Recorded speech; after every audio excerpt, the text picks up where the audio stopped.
Have you ever found yourself sitting quietly, maybe with a cup of tea in hand, and suddenly remembering someone you used to talk to all the time, someone who's no longer here? Maybe it was a neighbor you'd see every morning on your walk, or a childhood friend who always knew just what to say. As we get older, those empty chairs in our lives seem to multiply. The calls slow down, the reunions become fewer, and before we know it, the people who helped shape our story start to fade from the pages. It's not something we talk about often, is it? Grief, after a certain age, becomes this silent shadow we carry. It piles up quietly. One moment we're smiling at a memory, and the next, we're overwhelmed by the realization that there are more goodbyes behind us than hellos ahead. But I want you to know something right now: you're not alone. If you felt that quiet ache in your heart, that sudden wave of sadness that seems to come out of nowhere, that's normal. It's real. And it's okay. You see, grieving at this stage in life looks different. When we were younger, grief felt like a sharp, sudden storm.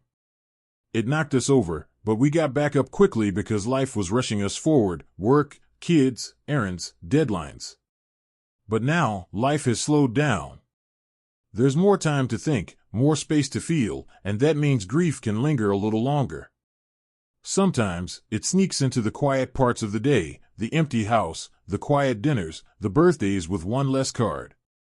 But here's the thing: just because grief is quieter now doesn't mean it should be ignored.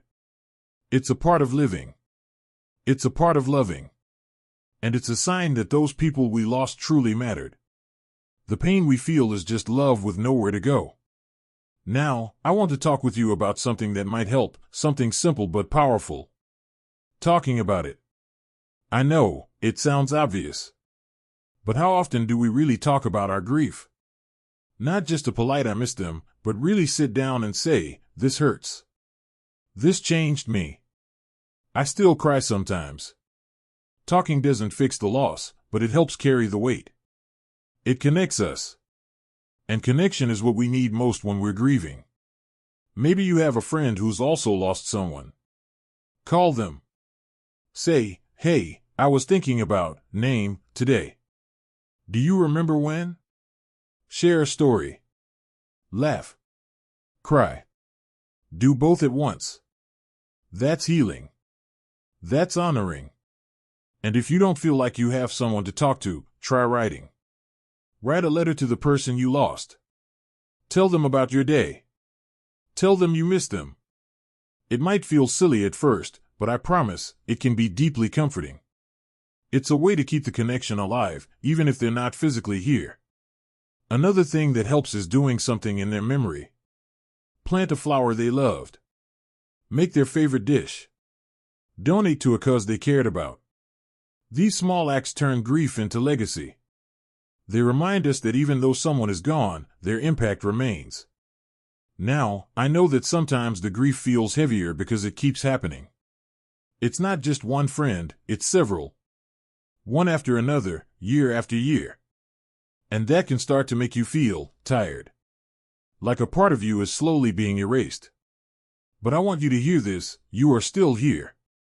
Your story isn't finished. The fact that you've lived long enough to feel this kind of loss means you've also lived long enough to gather wisdom, to hold memories, and to pass something down.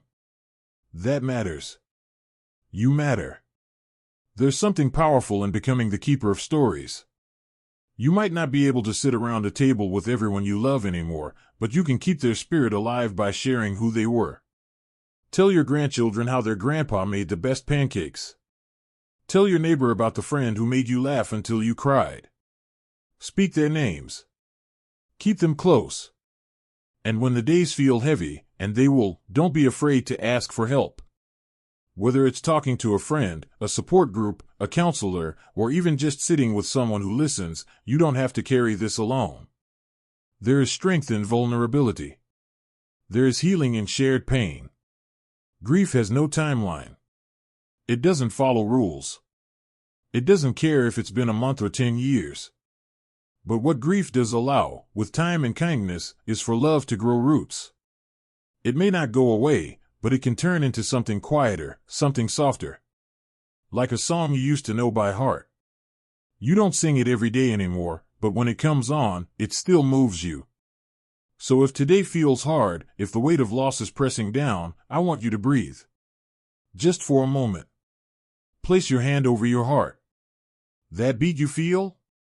That's proof that love still lives there. That you're still here. And as long as you are, there is more life to be lived, more joy to be found, more people to touch with your kindness and your wisdom. Let's take it one step at a time, together.